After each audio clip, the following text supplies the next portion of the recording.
கிறிஸ்துவிலே மிகவும் பிரியமானவர்களே, 15/12/2025 உங்களை சந்திப்பதில் மகிழ்ச்சி அடைகிறேன். வாருங்கள், ஒரு நிமிடம் நாம் ஜெபிப்போம். அன்பு தகப்பனே, இன்றைக்கு என்னுடைய பாதுகாப்புக்காய் ஜெபிக்கும்படி என் தேவனுடைய சமூகத்தில் வருகிறேன். என் தேவனுடைய நிறைவும் அன்பும் ஆசீர்வாதம் விடுதலை என்னுடைய வாழ்க்கையிலிருந்து செயல்படும்படி நீர் செய்தல்படியாக ஜெபிக்கிறேன். எல்லா பொல்லாப்பு நாசமோச விலைக்கு வர நீங்கள் பாதுகாத்துக் கொள்ளுங்க.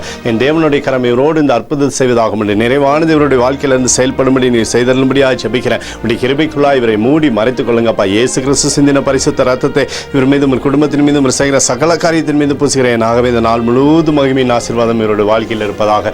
நிறைவானது இவருடைய வாழ்க்கையில் இருக்கட்டும். அப்பா, நீதிமொழிகள் 10:30 நீதிமான் என்றும் அசைக்கப்படுவதில்லை என்று சொல்லி எழுதப்பட்டக்கூடிய வார்த்தையின்படி ஆண்டவரை அசையாமல் இருக்கும்படியாக சகலத்திலுமே ஜெயிக்கும்படியான கிருபை இவருடைய வாழ்க்கையில் தருவீராக. நேற்றும் இன்றும் என்று மாறாதவராகிய இயேசுவின் நாமத்திலே அப்போ ஜெபிக்கிறேன் நல்ல பிதாவே, ஆமேன். பிரியமான ஜெப பங்காளரை ஒரு நிமிடம் நம்ம இந்திய தேசத்திற்காகவும் ஜெபிப்போம்.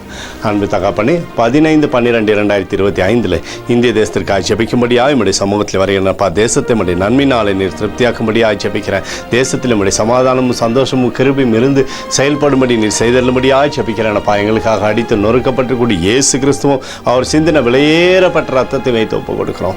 அத்தோடு இந்திய தேசத்தில் எழுப்புதலை தரும்படியாக ஜெபிக்கிறேன். எழுப்புதலை தருவீராக, எழுப்புதலை தருவீராக, எழுப்புதலை தருவீராக. எழுப்புதலை கண்கள் பார்க்கும்படி நீர் ஆசீர்வதிக்கும்படி ஜெபிக்கிறேன். நேற்றும் இன்றும் என்று மாறாதவராகிய இயேசுவின் நாமத்திலே அப்போ ஜெபிக்கிறேன் நல்ல பிதாவே, ஆமேன். பிரியமான ஜெப பங்காளரை, ஆண்டவர் நம்மளுடைய ஜெபத்தை கேட்டிருக்காரு. இந்த நாள் முழுவதும் கர்த்தராகிய இயேசு கிறிஸ்துக்குள் நீங்கள் வளரும்படி வாழ்த்தி ஆசீர்வதிக்கிறேன், ஆமேன்.